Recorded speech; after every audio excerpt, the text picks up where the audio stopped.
see if I can get my computer to wake up. There we go.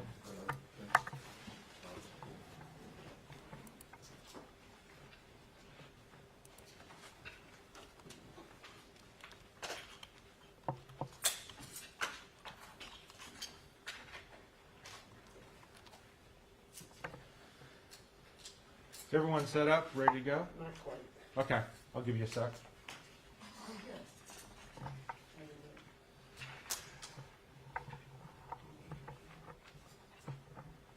Oh, we went ahead and started here.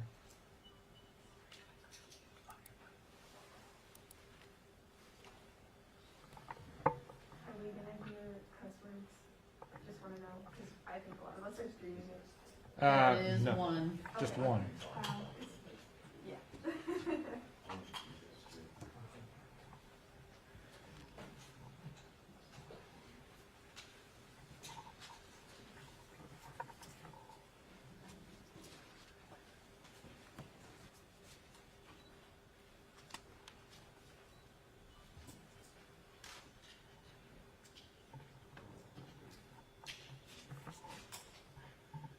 Steve, the building's beautiful. You know, every time we were about ready to have the media come out and give you a tour, we end up with a COVID outbreak. But it's beautiful. This is Yeah. my first time here. Yeah. Hopefully somewhere down the road, we won't have the uptick in COVID and we can actually maybe invite all the media out and give them a tour of the courthouse and our building. And so that way it's easier for you to kind of negotiate your way through things, so. Well, it is gorgeous. Yeah, it is. It absolutely is. We good? Yes. Okay. All right. Good morning, everybody. I'm here this morning to announce the findings of the officer-involved shooting that occurred on May 25th of 2021 in Lenexa. And the findings of the Johnson County District Attorney's Office is that the officers were justified in their use of deadly force in that incident. And what we are prepared to do is play some audio and video for you that depicts what the officers went through. We're doing this because we want the public to understand the reasons for the officers' use of force, and also to give the sense to the public that the law enforcement officers in this case were justified in their actions, and also give faith into the criminal justice system and the processes that we use here in Johnson County. So it's a graphic video, but we have pixelated faces, and we've also not shown the aftermath of the shooting for obvious reasons. And so unfortunately, these events always are tragedies, and the life of Darren Chandler was taken as a result of it.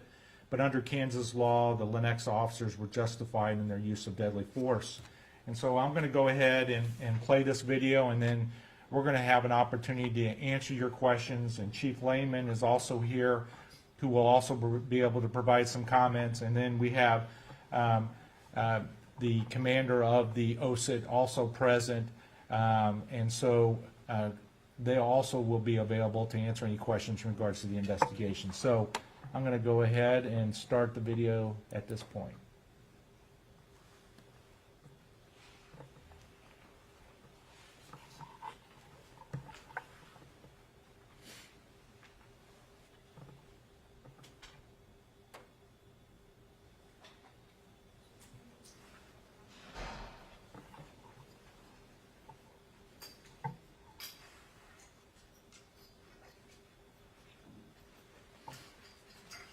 Lenexa?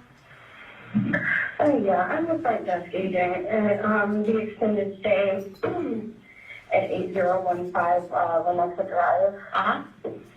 And there's a very serious domestic disturbance coming from a room.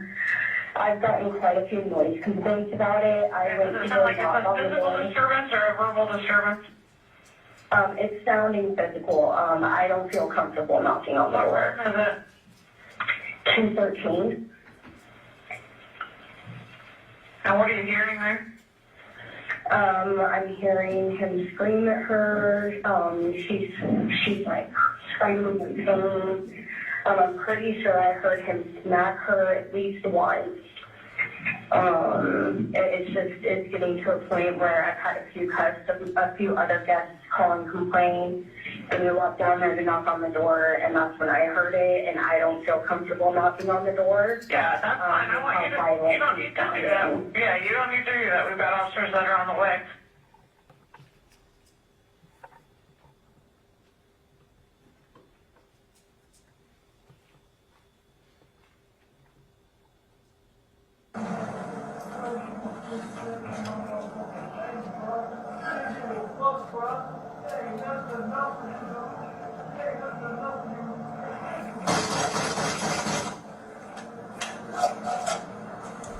Police department, come open the door now. You want the air? Okay, you want to go ahead and go upstairs to the room? They're not coming to the door, huh? I'm telling you to come to the door now, we're going to kick it. Open the door! Swipe it back up. Swipe it back up. I'll push it up. Get back. Open the door! Open the door! Let me see your head! Fuck. Fire!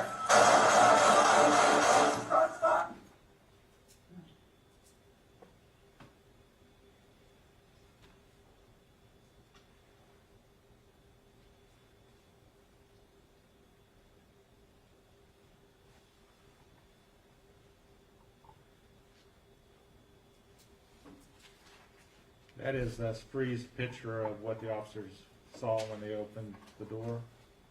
And then we're going to play a slow-mo of it.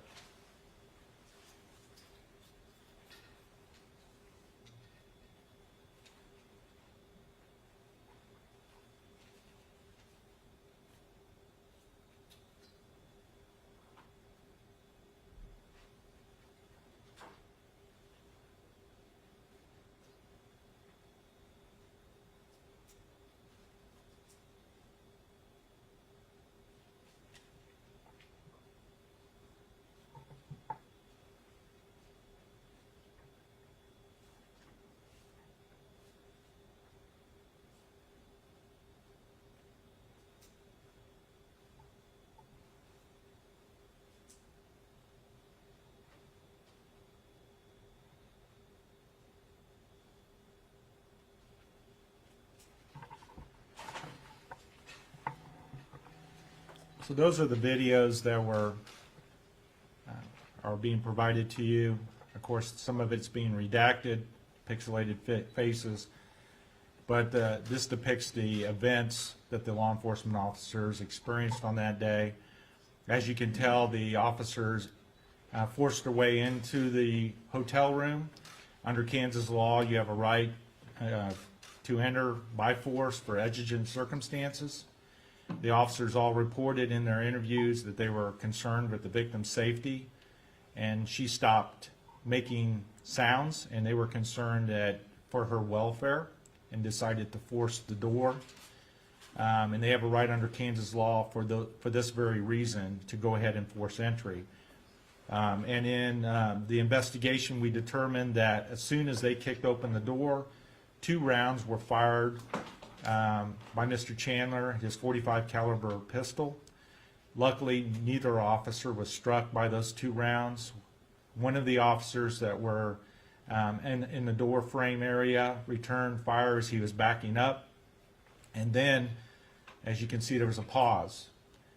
And at that point, Mr. Chandler exited the room with the firearm, which I believe the evidence shows to basically shoot the officers. And it was at that point that one of the officers used deadly force and unfortunately had to kill him. So those are the events. The victim in this case, she had physical injuries to herself and reported that she was being strangled by him in the room. Luckily, she's doing okay. But this is clearly an unfortunate incident, but one that depicts the dangerous nature of law enforcement when they have a duty to protect other citizens in our community. A lot of times they put their life on the line, and this is a good example of that. So I'm going to also provide to you a handout that basically outlines the essential facts of the case and the formal findings by the district attorney's office, and I'll have someone hand that out. Like I said, I have the commander of the OSID team, Corey Wilborn, here from the Shawnee Police Department, as well as Chief Layman, and the three of us are willing to answer questions. And I don't know, Chief, do you have any comments that you would like to make? Yes.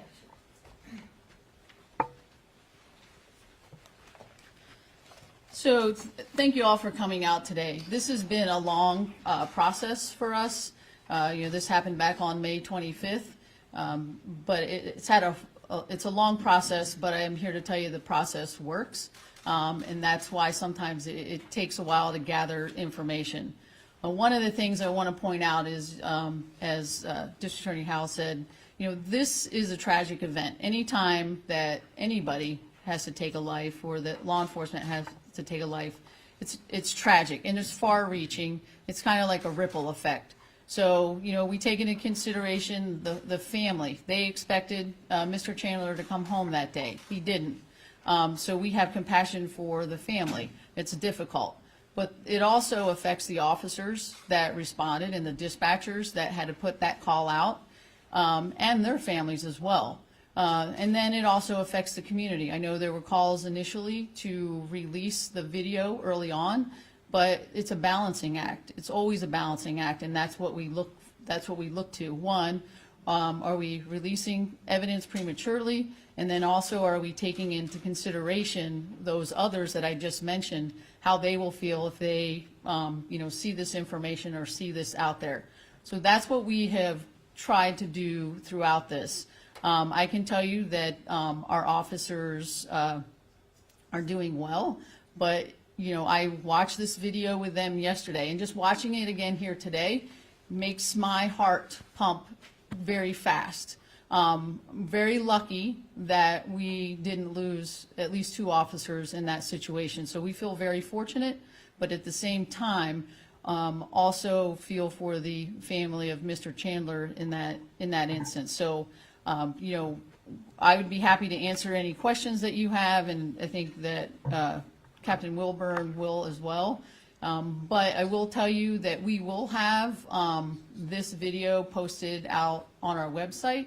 It actually, I begin talk just kind of giving an overview of what occurred, how perhaps, that has affected our officers. We show the video, and then I kind of wrap that up in conclusion, so it will be out there. I wanted you guys to have everything in full instead of just a small portion of what occurred. So that will be out there after the press conference. Thank you. So I guess at this point, we're happy to answer any questions any of you might have. I have a question. It's in regards to the female victim. Do you know the relationship? Was that a girlfriend? Was that maybe a victim of some kind of human trafficking? I don't know, but what was the relationship of the female victim? It was a boyfriend-girlfriend relationship. Was she also from the Nashville area?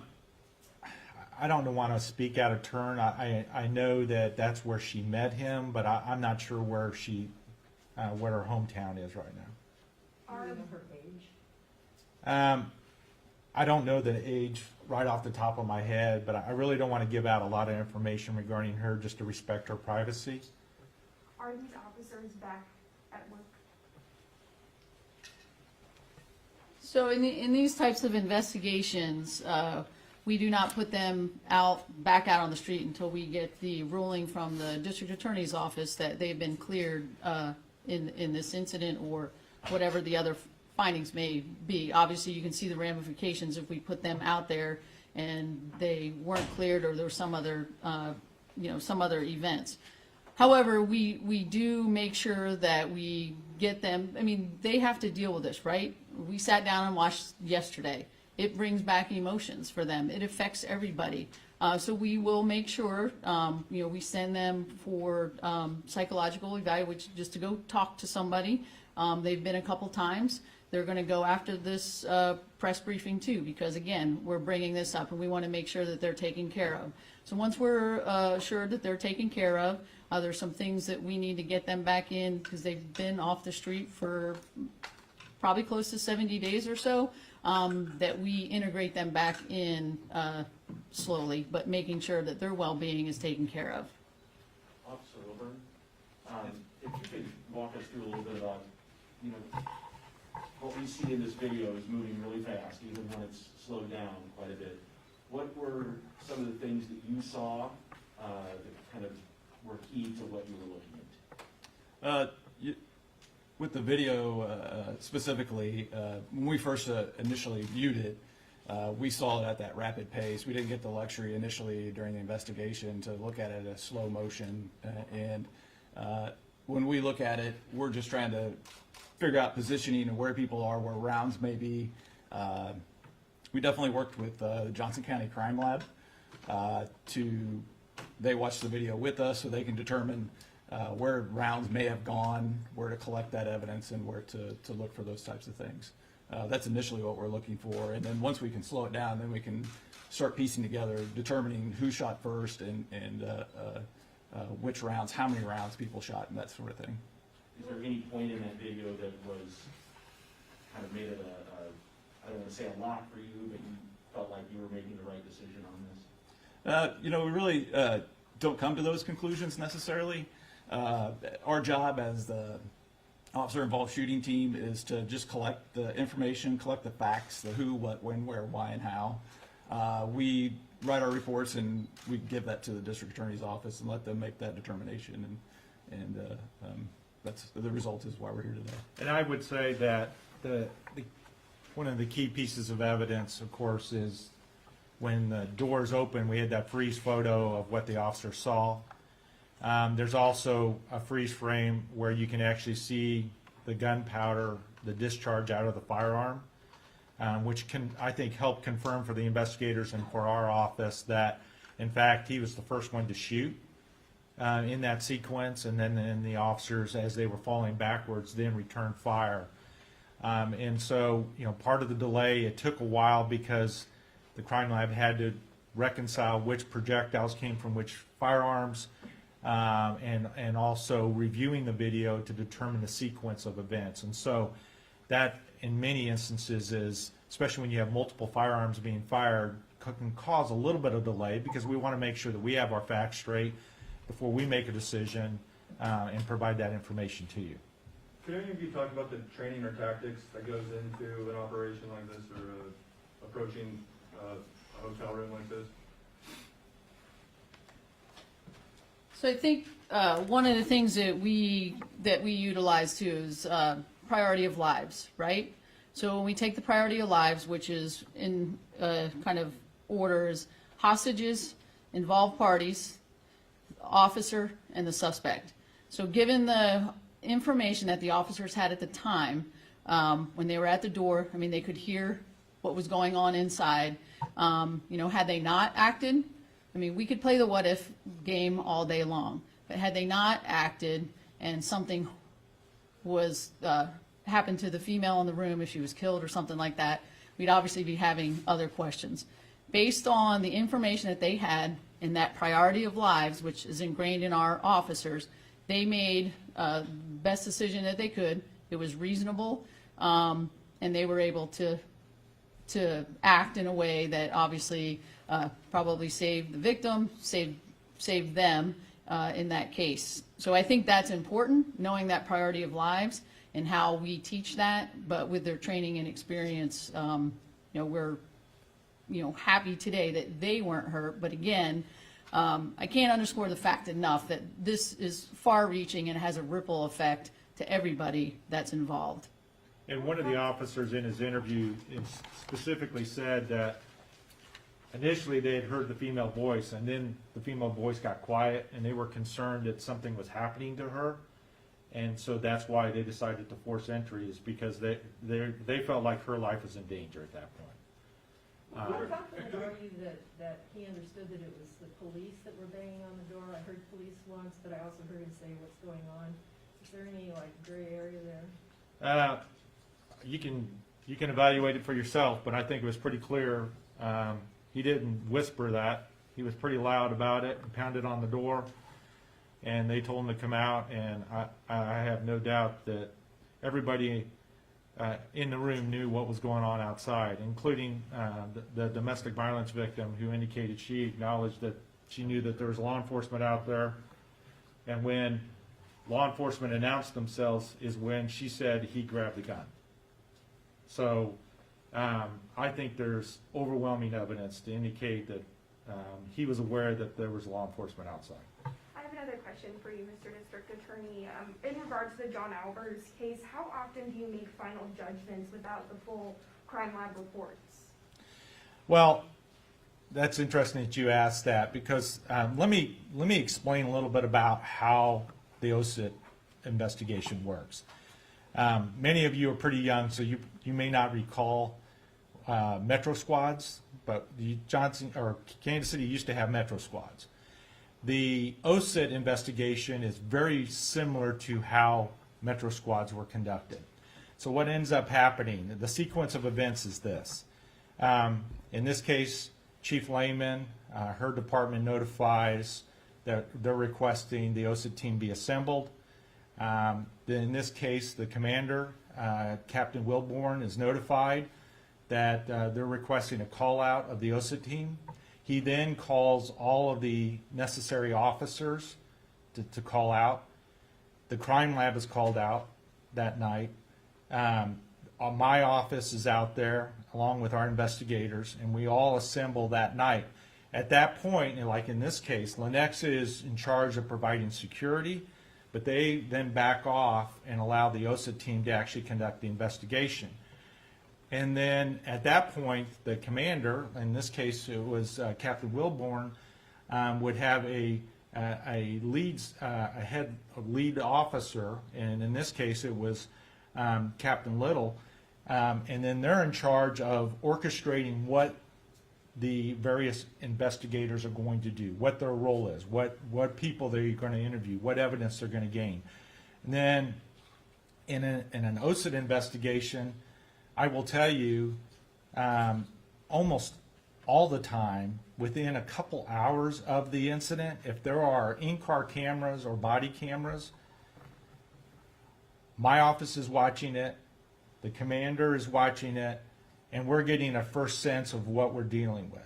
And so, in this instance, within hours, everybody, the head people involved in the investigation have that information. And then as the OSIT occurs, one of the things that people don't understand is that there's daily briefings. So each day, so like in this instance it occurred at night, well, there's going to be a briefing. Sometimes there's one, sometimes there's two briefings a day. In those briefings, videos are played for all officers in the OSIT. So they have the information about what happened. The crime lab provides updates to us about what happened. So even though they don't have a report done, the crime lab will indicate to us, we have the following information as a preliminary report. That occurs each and every day during the OSIT. The briefings are provided and updates are provided by crime lab and investigators. So sometimes those full reports aren't necessary for you to make your decision? Yes. And then the reason why is they provide us preliminary information as to what happens. And sometimes the crime lab information is absolutely necessary for us to make a final conclusion. Sometimes it's not. Sometimes the preliminary information is sufficient for us to act on.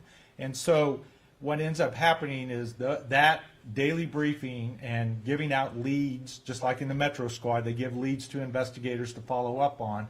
That continues until my office and the commander, we agree that we've got enough information, we have all the information that we need, and we've interviewed all the individuals that we need. And I know hindsight's 20/20, but in the John Albers case, do you believe that preliminary information was enough for you? Oh, absolutely. We had all, and so let me explain how this works. The crime lab, they have a vetting process that they have to go through. They have to have peer review for the reports, and that can sometimes delay things by months. And so it's important for us to have that information initially, and sometimes the information, we have to wait until the final report is done. but in other instances, we don't have to. And so that process continues until the case is, the investigation is concluded. In the eyes of the commander, that they've run all the leads that they can. The whole purpose, and I think someone mentioned this, is I think Captain Wilborn said, who, what, where, when, why, how. We want to know all that information, and we want to look into the background and the factors that have caused the incident. Because I think it's important for people to understand that we want to know what caused this, what were the factors, because it plays a number of roles. Number one, it helps us determine if there needs to be changes in policies. You know, the police departments review it to see if they need to change their policies. There's situations where do we need to change our approach on certain situations? And so a good example of that, one of the things that when we were trying to determine whether we have co-responders, one of the things we understood is there are a lot of officer-involved shootings deal with people suffering from mental health problems, right? That helped drive the co-responder program. So it's that type of information that we gather throughout the process that we not only use for the criminal investigation, but it also can drive policies both within the police department and outside.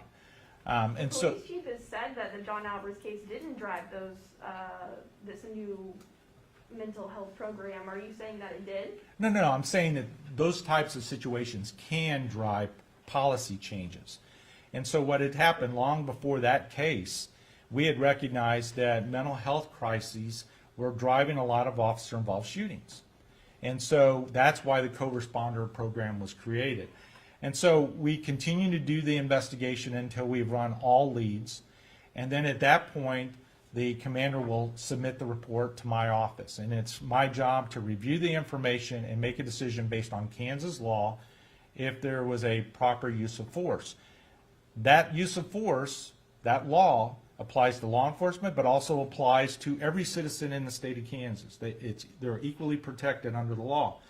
And then it's a reasonable police officer test. Is it reasonable based on the information the officer has at that time for them to use deadly force? Are they justified by that? And so it's an objective analysis over based on that criteria. And so one of the things that we always try to do, and we did this morning, we met with the family over the phone. We explained our findings to them. We explained the reasons why we made those findings, and then answered any of their questions. And I think it's important for us to reach out and have that dialogue. And I know Chief Layman has had numerous conversations with Mr. Chandler's family. And so by doing that, I think it's important for us to try to answer questions not only for the impacted folks, the family members of the deceased, but also to inform the public about why we make the findings we do. And if you notice, since I've been district attorney, we've either done a press release with the findings that you now have in your hand, or in some instances we'll actually have a press conference and do a video. And again, that's to give faith that the criminal justice system here in Johnson County, that we're following the law and we're making our decisions based on the facts and the law. And there's been some criticism with the John Albers case as far as this goes. Do you think that there should be a different approach to how you guys handle officer-involved Excuse me, shootings? I think that it's time for another person to ask a question, so I'm going to just go ahead and butt right in here. We have time to answer both of them. So I will say this, the officer-involved shooting incident team, Johnson County was way ahead of the game. We did this long before any other jurisdictions were doing this, and we've been doing this for a long time.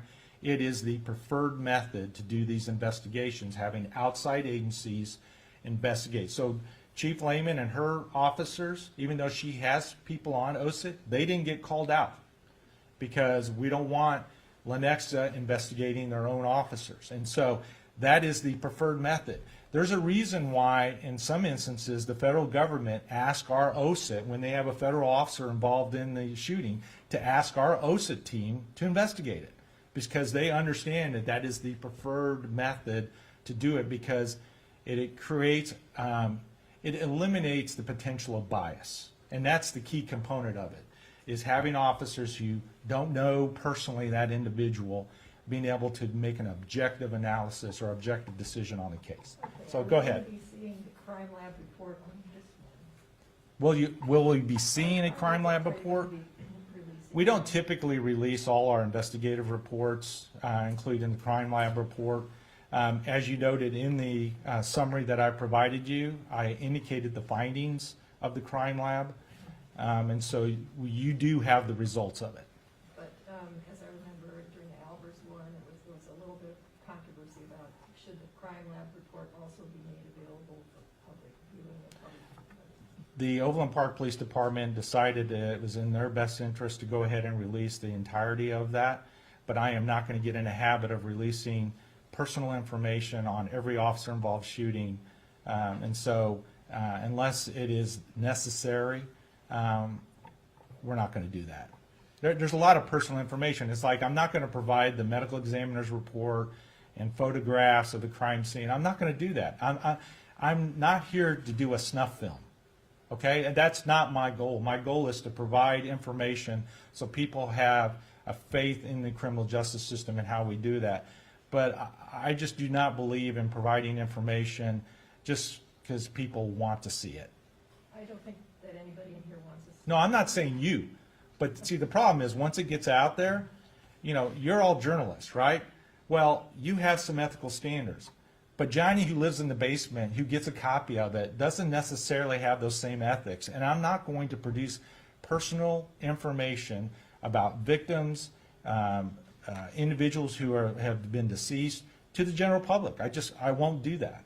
Okay, not even redacted information that tells where the bullets. What value is there? I don't see the value in it other than from voyeuristic views of certain individuals. And so you know, we are being transparent about this. We provided you some of the best evidence for you to view as to what happened that day. And I think that's being transparent. And I'm standing up before you and asking and answering every question that you have. And not every jurisdiction does that. But I feel like it's important for you to understand why I make the decisions. And I tell people all the time, when I became DA, not everyone's going to agree with every decision I make, but you're at least going to know why I made the decision. And, you know, to me, that's transparency. Transparency is not that everyone's going to agree with me, because that's never going to happen. So that's our goal, and that's why I think our law enforcement and the way we go about doing this is really something that other jurisdictions look at. I know throughout the state of Kansas, other groups are trying to form a similar OSIT. I know in the central Kansas area, they're trying to get those agencies to do a similar thing, because the KBI is too stretched to do it themselves. They just don't have the manpower to do it, and they don't want to do it. So that's not an option here in Kansas to have KBI be the investigating body, like in Missouri and Kansas City, they have, you know, Missouri State Highway Patrol do it. The KBI, I've talked to the director, they have total faith in our OSIT team, and they understand that we have lots of really good investigators that can handle it in Johnson County, and they've got so much work to do in the rest of the state that they want to concentrate in that area. So I think that says a lot, that they trust the process. Let me put it that way. Steve, at what point could an officer or should an officer have backed away and maybe called for a tactical team or a negotiator? I just know so many similar, what might maybe similar domestic violence incidents usually results in a long standoff and maybe a different outcome. So I hearken back, number one, what Chief Layman said about there's a certain criteria that they use to make or evaluate that situation. And frankly, the officer said when she went silent, they really felt like her life was in jeopardy. And at that point, if they do nothing and she ends up getting strangled to death, it would be even worse for those officers to live with the fact that they could have saved her life and did nothing. And so it's a double-edged sword. I mean, that's the tough part about being law enforcement is you've got to make a very quick decision. It's life and death in many instances. And they felt like they were making the best judgment or best decision for that woman that they heard inside the hotel room that was in distress. Do you think officers took unnecessary risks as a result? I'm not a police officer. And so I'll let Chief Layman talk about tactical issues.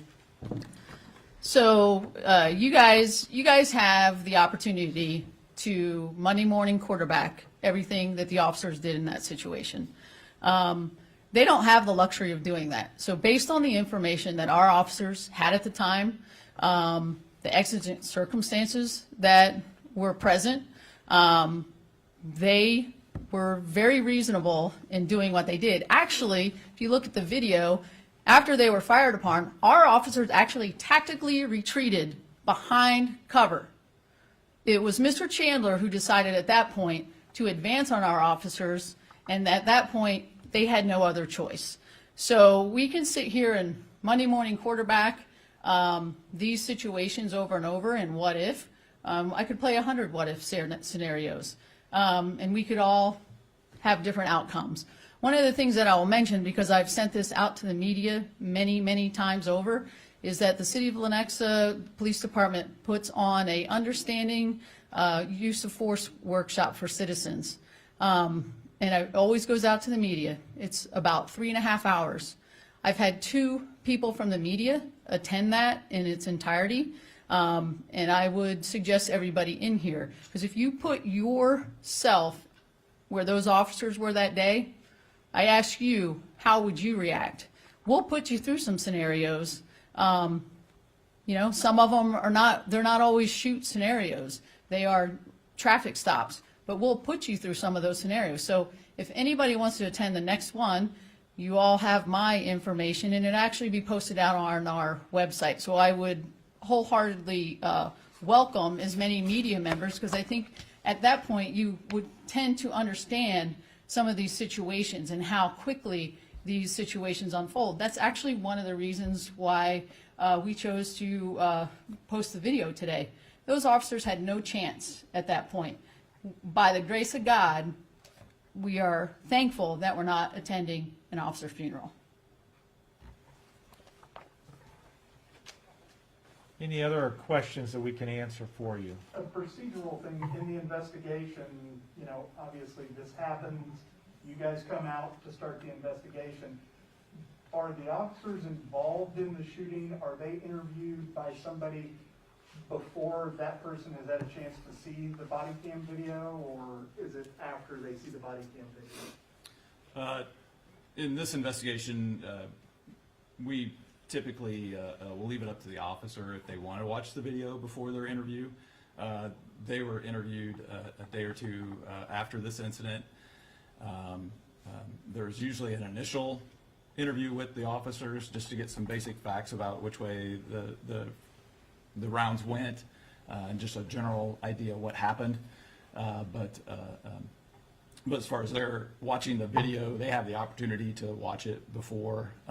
And this is, I've been involved in several officer-involved shooting investigations, and it just depends on the person and where they're at emotionally, whether or not they want to watch that video and do that. And some people do, and some people don't.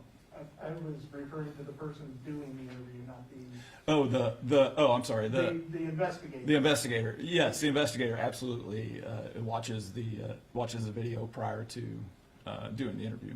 Okay. Are you guys able to send us that clip? Just, there was a bit of a glare from the windows. It'll be on our Lenexa PD Okay, so website. you can just Yep. grab it from there. The full clip that we just saw here. Yes. Yeah, Danny Chavez from our PIO offices, he'll get in contact with you and get you the link. Okay, great, thank you. Can you tell us time of service for these officers, or is that? I mean, I can't give you the exact time standing here right now.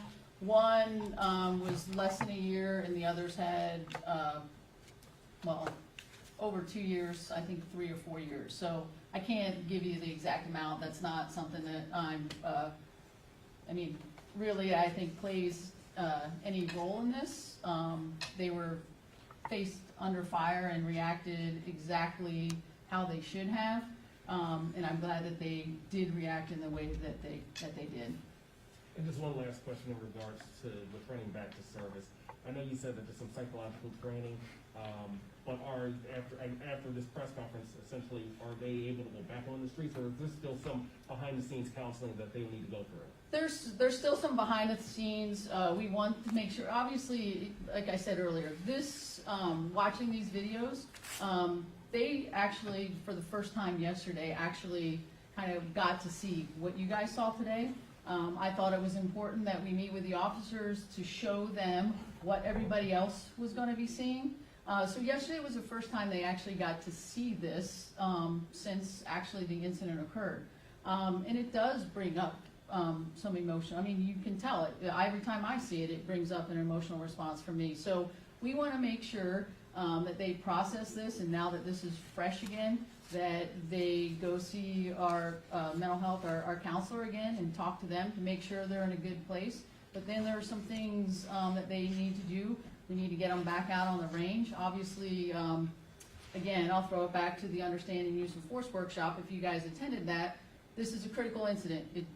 It creates emotions for us. We want to make sure that they're able to perform again, back out on the range, and then we're going to integrate them slowly back into patrol. They'll probably ride with somebody, but really, it's just to give them a comfort factor.